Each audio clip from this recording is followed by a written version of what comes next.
इस वीडियो में बात होने वाली आप सभी लोगों को बताए यस बैंक के बारे में। आज का दिन यस बैंक के लिए क्यों खास है, ये ऑलरेडी मैंने 2 से 3 दिन पहले एक वीडियो बना के आपको बताया था। यस, आज के दिन यस बैंक के हम लोग को Q3 के रिजल्ट्स देखने को यहाँ पे मिलने वाले हैं।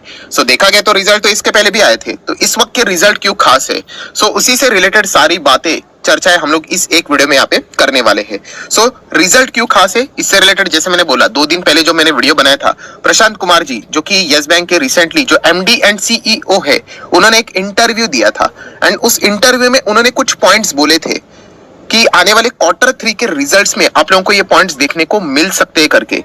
सो वही चीजें हम लोग को चेक करनी थी। सो देख लेते हैं क्या रिजल्ट में वो सारी चीजें हम लोग को देखने को यहाँ पे मिल रही है। एंड उसी के साथ साथ आपके कुछ इंपॉर्टेंट डाउट्स, जैसे कि यस बैंक का टारगेट क्या रहेगा, सर क्या अभी यस बैंक 100 रुपए तक जा सकता है, क्या 1000 रुपए तक जा सकता है, या फिर 500 रुपए तक जा सकता है, सारी चीजें स्टेप बाय स्टेप आप लोगों को कवर करके बताने वाला हूं। तो चलिए सबसे पहले मेन इंपॉर्टेंट पॉइंट क्या है, कंपनी के रिजल्ट, उसके ऊपर जंप कर लेते हैं। तो ठीक है दोस्तों, अभी हम लोग आ चुके हैं यस बैंक के नंबर्स के ऊपर। आप देख सकते हो यस बैंक का नाम लिखा हुआ है, उसी के साथ स्टैंड अलोन नंबर सीक्वेंस भी देख लेना, 12 उसके बाद 9 12, मतलब बिल्कुल सही सीक्वेंस है, क्वार्टरली ईयरली इसके हिसाब से। एंड रुपीस जितने भी लिखे हुए हैं वो सब कुछ हम लोग को लैक्स में देखने को फिलहाल तो मिल रहे हैं। फाइन, तो सबसे पहले हम लोग यहाँ पे क्या चेक करेंगे, यस बैंक का टोटल इनकम यहाँ पे क्या कहलाता है। सो चलिए टोटल इनकम किधर गया, तो ये देखिए जितना मैं हाईलाइट कर रहा हूँ उतना ही अगर आप ध्यान दोगे तो इजीली समझ में आएगा। मैं थोड़ा शॉर्टकट में बोलूंगा तो आपको और इजीली समझ में आएगा। सो कितना है 701, ये है यस बैंक का इस वक्त का इनकम, जो कि लास्ट टाइम था 639। एंड उसके पहले की अगर हम लोग बात करें तो 563। तो आप देख सकते हो 563 जो कि पिछले साल का Q3 था, 563 का जो इनकम था यस बैंक का कितना हो गया, लगभग 700। एंड 3 महीने पहले यस बैंक का जो इनकम था 639, वो कितना हो गया 701। मतलब हम लोग कह सकते हैं यस बैंक का quarterly as well as yearly जो इनकम है वो बहुत ही अच्छी तरीके से आते हुए देखने को मिल रहा है। सो इनकम तो बहुत बढ़िया है, बट इनकम देख के क्या हम लोग ये कंक्लूड कर दे कि बैंक का परफॉर्मेंस अच्छा है करके, बिल्कुल भी नहीं। क्योंकि ये इनकम कमाने के लिए बैंक ने कितना खर्चा किया है वो सबसे इंपॉर्टेंट चीज भी होती है। तो चलिए आ जाते हैं थोड़ा सा नीचे। इनकम तो अच्छा है, हम लोग इतना तो यहाँ पे कह सकते हैं। सो टोटल एक्सपेंडिचर की अगर हम लोग यहाँ पे बात करें तो आप देख सकते हो टोटल एक्सपेंडिचर है 610 इस वक्त का, लास्ट टाइम था 560, ठीक है, और एक साल पहले था 490। तो ठीक है, एक्सपेंसेस भी बढ़ते हुए देखने को यहाँ पे मिल रहे हैं। सो बेसिक फॉर्मूला क्या है, इनकम में से एक्सपेंसेस हटा देंगे तो आपको मिलेगा प्रॉफिट या फिर मिलेगा लॉस। तो चलिए देख लेते हैं NPBT, एंड वो भी बिना किसी एडजस्टमेंट वाला, बिना किसी प्रोविजन वाला। तो आप चेक कर सकते हो ऑपरेटिंग प्रॉफिट। तो यस बैंक का प्रॉफिट है दोस्तों इस वक्त का 91,363, आप चेक कर सकते हो। लास्ट टाइम कितना था 79,040, और उसके पहले कितना था, लगभग 73,000, राउंडेड फिगर लिख लेता हूं। तो हम देख सकते हैं कि 73,000 कितना हो गया इस वक्त 91,363। एंड 3 महीने पहले कितना था 79,000, अभी कितना है 91,000 के रेंज में। सो ऑपरेटिंग प्रॉफिट की अगर हम लोग बात करें, यस बैंक ने वाकई में शानदार परफॉर्मेंस यहाँ पे दिखाया है, बट कहानी तो जस्ट अभी शुरू हुई है।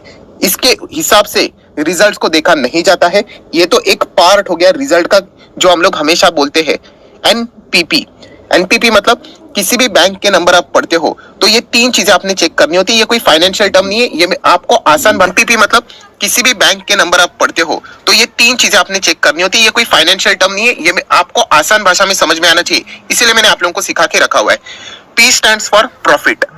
तो प्रॉफिट तो हम लोग को यस बैंक का अच्छा देखने को मिल रहा है, साफ साफ जंप देखने को मिल रही है। देन हम लोग देखेंगे अभी प्रोविजन। प्रोविजन ये बताता है कि यस बैंक का कितना पैसा वो मान के चल रहे कि शायद से नहीं आएगा, एंड इसीलिए उनको वो पैसा क्या करना पड़ता है, जो अभी हम लोगों ने प्रॉफिट देखा ना उसमें से उनको हटाना पड़ता है, तो प्रॉफिटेबिलिटी कम होती है।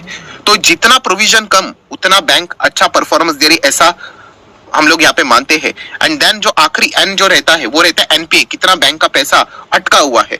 तो वो सारी चीजें देखनी है। अभी हम लोग देखेंगे दूसरा पी बोले तो प्रोविजन। तो प्रोविजन आप देख सकते हैं, मैं आपको याद दिलाना चाहूंगा यस बैंक ने इसके पहले भी जो नंबर्स दिखाए थे उसमें उन्होंने इनकम प्रॉफिट बहुत अच्छा किया था, बट प्रोविजन ने उनका खेल खराब किया था, लिटरली खराब किया था। तो क्या इस वक्त भी यस बैंक का जो खेल है क्या प्रोविजन खराब करेंगे? तो आप देख सकते हैं यस बैंक का प्रोविजन कितना है, बाप रे बाप 84,475, कितना बड़ा प्रोविजन है। प्रोविजन मतलब क्या कि पैसे दिए हैं और जिस टाइम पे आना चाहिए थे वो आया ही नहीं। तो बैंक को शेयर होल्डर को बताना पड़ता है, बॉस ये 91,000 का आपका प्रॉफिट है ना, उसमें से 84 हटा दो, शायद से नहीं लग रहा है प्रॉफिट आएगा। इसलिए आप देख लेना नीचे देखो प्रॉफिट कितना आ गया, फिर 6,000 पे आ गया। जो प्रॉफिट 91,000 दिखने को मिल रहा था वो प्रॉफिट देखे दोस्तों प्रोविजन के बाद कितना आ गया, 6,500 पे आ गया। ये जो स्कैम हुआ था पता है येस बैंक का, राणा कपूर एंड उनके मैनेजमेंट ने ये जो डेटा है ना प्रोविजन का वो उन्होंने छुपाया था, ताकि उनको भी पता है कि अगर हकीकत पता चलेगी तो सीधा प्रॉफिट गिर जाएगा करके। बट बाद में तो हकीकत सामने आ गई, लगभग 1.5 लाख करोड़ का प्रोविजन उन्होंने छुपाया था। वो रवनीत गिल एंड उनके अंडर फिर जो मैनेजमेंट आया था, ऑडिट जब हुआ था तब पता चला। सो एनीवेज उसमें नहीं जाते, हम देख सकते दोस्तों प्रोविजन 84 है। लास्ट टाइम कितना था 58,000 एंड उसके पहले 37,000। यही प्रोविजन बहुत मैसिव है दोस्तों। एंड हर वक्त येस बैंक का अगर आप देखोगे प्रोविजन के चलते जो प्रॉफिट है वो ड्रास्टिकली गिर रहा है। मतलब 100 रुपया कमा रहे हैं एंड बाद में पता चल रहा है कि ऐसा लोन देके रखा है जो कि 80 रुपया का वो वापस ही नहीं आएगा, तो प्रॉफिट सिर्फ 20 बताना पड़ रहा है। कहा 100 रुपया का प्रॉफिट और कहा 20 रुपया, कितना बड़ी गिरावट देखी है। एंड यही सबसे बड़ी सरदर्द वाली प्रॉब्लम है, वो अभी भी सॉर्ट आउट नहीं हुई है, जो कि क्लियर कट हम लोग को इस एग्जाम्पल से रिजल्ट से पता चल रही है। सो प्रॉफिट कितना आ गया, केवल 6,800 में लिख लेता हूं 6,888। लास्ट टाइम कितना था, लगभग 20,700, थोड़ा सा राउंडेड फिगर ले लेता हूं, और उसके पहले 35,500 पकड़ लो। सो देख लेना 35,500 का प्रॉफिट कितना आ गया, केवल 7,000, कुछ भी नहीं। और 20,700 का प्रॉफिट कितना डाउन हो गया, केवल 7,000। तो यही सबसे बड़ा दुश्मन है येस बैंक का प्रोविजन। ऐसे ऐसे लोगों को लोन देके रखे हुए हैं जो कि वापस ही नहीं आते। एंड इसके चलते हम लोग कह सकते हैं जो एनपीपी था उसमें से प्रॉफिट तो अच्छा किया, ये हर वक्त की है बात, प्रोविजन ने बहुत खराब परफॉर्मेंस किया है, लिटरली खराब किया है, जो है जेन्युइनली आपके सामने रखना चाहूंगा। देन अभी हम लोग थोड़ा सा और आगे बढ़ते हैं, फिर जो भी फाइनल प्रॉफिट दिखेगा उसके बाद टैक्स देना पड़ेगा। तो आखिरी वाला प्रॉफिट कितना है, नेट प्रॉफिट, तो ये देखिए नेट प्रॉफिट लिखा हुआ है। सो फाइनल प्रॉफिट है 5152। आप देख सकते हो कहां पे था 90,000 का प्रॉफिट, आप चेक कर लो, और कहां तक आ गया देखिए 5,000 का प्रॉफिट। लास्ट टाइम था 15,200 और उसके पहले 26,000। तो ईयरली क्वार्टरली हम लोग को दोनों बेसिस के ऊपर गिरावट साफ साफ देखने को यहाँ पे मिल रही है। और ये कोई नई बात नहीं है, येस बैंक का शेयर इतना नीचे क्यों है उसके पीछे का रीजन ही यही है, राइट। तो ये रिटेल इन्वेस्टर नहीं है, निवेश करने से पहले जानना होता है। बट बुरा मत मानना, बट बहुत सारे रिटेल इन्वेस्टर इमोशनल होकर निवेश करते हैं, उनको ये सिचुएशन समझ में नहीं आती कि आने वाले प्रॉफिट्स येस बैंक के इसी प्रोविजन के चक्कर में खराब होते रह रहे हैं। सो ठीक है, प्रॉफिट तो इतना कुछ खास आया नहीं, जो कि आप देख सकते हैं प्रोविजन ने खेल बिगाड़ दिया। बट अभी भी नंबर्स खत्म नहीं हुए। एनपीपी आपको पता है, तो 2 पी तो हो गए, 1 पी अच्छा किया, 1 पी तो बहुत खराब किया। अभी एनपीए का क्या सीन है, और एनपीए के हिसाब से ही इस वक्त के जो नंबर थे येस बैंक के Q3 के, ये थोड़े से ज्यादा फोकस में थे। ऐसा क्यों, अभी आने वाले समय में देखना पड़ेगा। नेक्स्ट जो क्वार्टर रहेगा ना, Q4, अगर येस बैंक के एनपीएस 2% 2.02 से वापस ऊपर जाने लगे तो लिटरली फिर येस बैंक की जो पिटाई होगी आप सोच भी नहीं सकते। क्योंकि इतना सब कुछ उन्होंने जो किया है, एआरसी जेसी फ्लावर के साथ जो डील वो किया क्यों है कि ये नीचे दिखना चाहिए, सब कुछ नॉर्मल होना चाहिए। सो ये दिखने के लिए अच्छा लगेगा, बट ये एडजस्टमेंट उन्होंने किया है। एंड ये एडजस्टमेंट ये देखिए उन्होंने यहाँ पे हैश मार्क भी किया, आप नीचे जाके पढ़ोगे तो आपको एडजस्टमेंट मिल भी जाएगा, जो मैं ऑलरेडी आप लोगों को बता चुका हूँ। सो एनपीए अगर हम लोग देखा जाए तो जो पहले डबल डिजिट में देखने को मिलता था वो अभी सिंगल डिजिट में उन्होंने ला तो रख दिया है। बट अभी आने वाले समय में ये येस बैंक की रिस्पॉन्सिबिलिटी रहेगी कि इस एनपीए को वो सिंगल डिजिट में ही रहे और इसको कैसे भी करके 2% के नीचे लेके आए एंड फर्दर 1.5% के आसपास लेके आए। ये अभी येस बैंक के ऊपर टास्क है। अगर येस बैंक इसमें सफल रहा तो जाके वो येस बैंक का प्राइस आपको बढ़ते हुए देखने को मिलेगा। ऐसे ही नहीं बढ़ता है कि 100 रुपया 200 रुपया 500 रुपया हवे में बोलने के लिए क्या है, 1000 भी बोल दो, क्या फर्क पड़ता है। ये जो डेटा है वो इंपॉर्टेंट है, इसके लिए सारी चीजें यहाँ पे की गई थी, राइट। सो दोस्तों उस चीज के ऊपर अभी येस बैंक का पूरा भविष्य टिका हुआ है। सो येस बैंक के ओवरऑल नंबर्स तो हम लोगों ने पढ़ लिए, मैंने आपके सामने इजीली बता दिया एनपीपी क्या है। एक बार वापस समरी में बताता हूं। प्रॉफिट अच्छा था, प्रोविजन ने तो पूरा प्रॉफिट जो पहले अच्छा दिखा था पूरी इसकी बैंड बजा दी। हमेशा की यही कहानी, आप चाहो तो मेरे येस बैंक के इसके पहले के Q2 का रिजल्ट देख लेना, जो दूसरा चैनल SMKC उसके ऊपर मिलेगा Q1 का देखना। यही गाना हमेशा हम लोग गाते थे, प्रॉफिट अच्छा, प्रोविजन ने बाद में आने वाला प्रॉफिट एनपी जो पैट रहता है उसकी धज्जियां उड़ा दी। एंड एनपीएस तो पहले से दिक्कत में थी, इस वक्त एडजस्टमेंट के कारण एनपीए नीचे है, बट वो नॉन कंपेरेबल है, हम लोग किससे कंपेयर करेंगे। तो ये आने वाले समय में हमें पता चलेगा कि एनपीएस कैसा परफॉर्मेंस यहाँ पे दे रहे हैं, ओवरऑल नंबर कैसे रहे। तो ओवरऑल नंबर दोस्तों इतने कुछ खास नहीं रहे। खास करके क्यों खास नहीं रहे, जो प्रोविजन ने जो गेम बिगाड़ा है, जो प्रॉफिट को गिराया है, वो लिटरली मतलब खराब हम लोग को डेटा देखने को मिला है। तो ठीक है, उम्मीद कर लेंगे आने वाले समय में अच्छा परफॉर्मेंस दिखा देंगे करके। अभी वीडियो तो खत्म हो चुकी है, बट आपने यही सवाल बार बार दिमाग में घूम रहा होगा, टारगेट क्या सर, टारगेट क्या? सो दोस्तों ऐसा नहीं है, स्टेप बाय स्टेप हम लोगों को चीजें देखनी है। अभी ये एक चीज हो गई, जैसे मैंने आपको बोला था यस बैंक का पहला हम लोग को देखना है क्वार्टर 3 का रिजल्ट, उसमें क्या ये एडजस्टमेंट हो चुके हैं? तो यस, एडजस्टमेंट अच्छे से हो चुके हैं। अभी नेक्स्ट 2 इंपॉर्टेंट टास्क है, इसके ऊपर आपका फोकस रहना चाहिए। सो टास्क नंबर 1 कौन सा? सबसे डेंजरस, लॉकिंग पीरियड। आप सभी लोगों को पता है, इसी के ऊपर तो यस बैंक का पूरा भवितव्य है। अगर आप शेयर होल्डिंग पैटर्न पे जाओगे तो आप देख सकते हैं यहाँ पे आप लोगों को प्रमोटर मतलब एफआईएस, डीएस एंड पब्लिक यहाँ पे देखने को मिल जाएगी। एंड आप सभी लोगों को पता है 3 साल का लॉकिंग यहाँ पे लगाया था, वो लॉकिंग अभी हम लोग को अनलॉक होते हुए देखने को मिलने वाला है। राइट, एक और डेटा आपको दिखा देना चाहता हूं, ये देखिए डीएस में भी जैसे मैंने आपको बताया था कि 30% के बदले एसबीआई 26% देखने को मिलेगा, एंड एफआईएस में आप लोगों को 2 प्लेयर ऐड होते हुए देखने को मिल जाएंगे। ये देखिए ये भी ऐड यहाँ पे हो चुके हैं, ये भी मैनेजमेंट ने अपने इंटरव्यू में यहाँ पे बोला था। सो लॉकिंग जैसे अभी हट जाएगा तो उसके बाद देखने वाला नजारा, एक्चुअल नजारा रहने वाला है, जहाँ पे आप देख सकते हैं ये बड़े बड़े इंस्टीट्यूशंस जो बैंक्स, इन्होंने ये आप देख सकते हैं, देखिए कोटक बैंक की बात करें तो 1.32% इनका हिस्सा हम लोग को देखने को यहाँ पे मिल रहा है। ऐसे बहुत सारे बैंक है जिन्होंने यस बैंक में यहाँ पे पैसा लगाया था। सो क्या वो टिकेंगे या नहीं टिकेंगे, इसके ऊपर पूरा भवितव्य है। एंड आपको मैं बताना चाहूंगा 75% शेयर होल्डिंग लॉकिंग के अंदर है।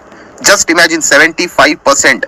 अगर 1% भी इधर उधर किसी ने सोच लिया जिसके पास बहुत बड़ा हिस्सेदारी है तो कितनी बड़ी गिरावट हो सकती है। सबसे बड़ी लटकती तलवार है। अगर आपको यस बैंक की जो ये शेयर होल्डिंग पैटर्न है ना, इसके ऊपर एक डिटेल वीडियो चाहिए कि यस बैंक के ऊपर कितना बड़ा खतरा है, एंड मैं कोई डरावने वाली बात नहीं, ये हकीकत है जो मैं आपके सामने रख रहा हूं। तो आप चाहो तो कमेंट सेक्शन में जस्ट मुझे यस करके यहाँ पे रिप्लाई दे देना। मैं जरूर इसके ऊपर फटाफट वीडियो बनाना पड़ेगा क्योंकि ज्यादा टाइम बचा नहीं है, बहुत सारी नई चीजें आपको सीखने को मिल सकती है। सो अगर आप इंटरेस्टेड हो, इवन तो आपके पास शेयर रहे या ना रहे, कुछ नई चीजें आपको सीखने को मिलेगी। क्योंकि बंधन बैंक में भी हम लोग को सेम यहाँ पे जो चीजें है एआरसी से रिलेटेड देखने को मिल रही है, शायद से वहां पे आप लोगों को कुछ काम आ जाए। तो आप चाहो तो यस, चाहो तो कमेंट सेक्शन बोल सकते हो, हम लोग इसके ऊपर एक अलग से सेपरेट वीडियो बनाएंगे क्योंकि ऑलरेडी ये वीडियो 13-15 मिनट का हो चुका है, वरना ये 30 मतलब देखा गया तो आधा घंटे का बन जाएगा। सो हम लोग उस वीडियो में उसमें डिटेल में बात कर लेंगे। तो यस बैंक की अगर हम लोग बात करें तो खतरा कौन सा है? सबसे पहले जैसे मैंने कहा कि लॉकिंग ये जैसे ही खत्म होगा देखना पड़ेगा कौन टिकता है कौन नहीं टिकता है। जो रिटेल इन्वेस्टर है जिन्होंने 200-300 पे खरीदा था वो तो टिकी, उनको तो रहना ही पड़ेगा, वो लॉस बुक करके मतलब क्या ही करेंगे। जो इंस्टीट्यूशनल इन्वेस्टर है उनको प्रॉफिट हो रहा है, उनके और से सबसे ज्यादा खतरा देखने को मिल रहा है। ये हो गया task number 1। And task number 2 क्या है कि फर्दर जो कंपनी के क्वार्टर 4 फिर again Q1, Q2, Q3, Q4 ये जो सिलसिला चलता है उसमें यस बैंक कितना कंसिस्टेंटली अच्छा कर रहा है। ये सारी चीजें देखने के बाद हम लोग बोल सकते हैं कि वो 100 जाएगा या 200 जाएगा, 500 जाएगा, 1000 जाएगा।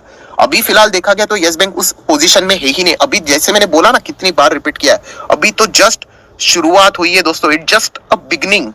अभी यस बैंक क्या खुद के दम के ऊपर चल पाएगा कि नहीं? ये जो यस बैंक अभी खड़ा था ना, ये तो वेंटिलेटर के ऊपर खड़ा था, इसने सपोर्ट दिया उसने सपोर्ट दिया, अभी एक एक सपोर्ट निकलेगा एंड अभी पता चलेगा ये कितने पानी में है या नहीं। सो इमोशनल नहीं होना है दोस्तों, नो डाउट रिटेल इन्वेस्टर थोड़े इमोशनल हो जाते हैं। मैंने इस कंपनी में निवेश किया, हम लोग सुनेंगे ही नहीं बुरा। तो दोस्तों ऐसा नहीं है, जो हकीकत वाली बात है वो मैं आपके सामने यहाँ पे रख रहा हूँ। सो यस बैंक की अगर मैं बात करूँ, क्या ये इन्वेस्टमेंट के लायक अभी तक बना है? तो बिल्कुल भी नहीं। इन्वेस्टमेंट के लिए जैसे मैंने कहा ना, पहले लॉकिंग तो खत्म होने दो और उसके बाद कंसिस्टेंटली अगर नंबर अच्छा दिखा दे, मैं खुद वीडियो बना के आपको बोल दूंगा। आप चाहो तो इसमें इन्वेस्टमेंट के बारे में विचार कर सकते हो, बट फिलहाल की पोजीशन की अगर हम लोग बात करें, ये इन्वेस्टमेंट के लायक तो है नहीं, बहुत डेंजरस है। मतलब ऐसा नहीं कि भाग गया, मतलब देखो सर भाग गया, इन्वेस्टमेंट के लायक था, नहीं, वो तेजी टिकना भी चाहिए। तो बहुत सारे इसके ऊपर लटकती हुई तलवारें हैं जिसके चलते वापस जोरदार गिर सकता है। सो जैसे मैंने बोला ना, जिस दिन ये क्लियर हो जाएगा मैं आपको खुद वीडियो बनाकर बता दूंगा। उसके पहले आप चाहो तो इसको लर्निंग पर्पस के लिए कंसीडर कर सकते हो। छोटा मोटा पैसा रख दोगे, 1-2 शेयर खरीदोगे, 5 शेयर खरीदोगे, चल जाएगा। 100-200 रुपया, 1000 लगा दोगे, चल जाएगा। बट बहुत बड़ा अमाउंट 20,000, 30,000, 40,000, उसके लिए मुझे तो लगता है कि आपने जाना नहीं चाहिए। बट ऑब्वियसली पैसा आपका है तो डिसीजन भी आप ही का होना चाहिए। सो समरी के फॉर्म में इतना ही बोलना चाहूंगा। कंपनी के क्वार्टर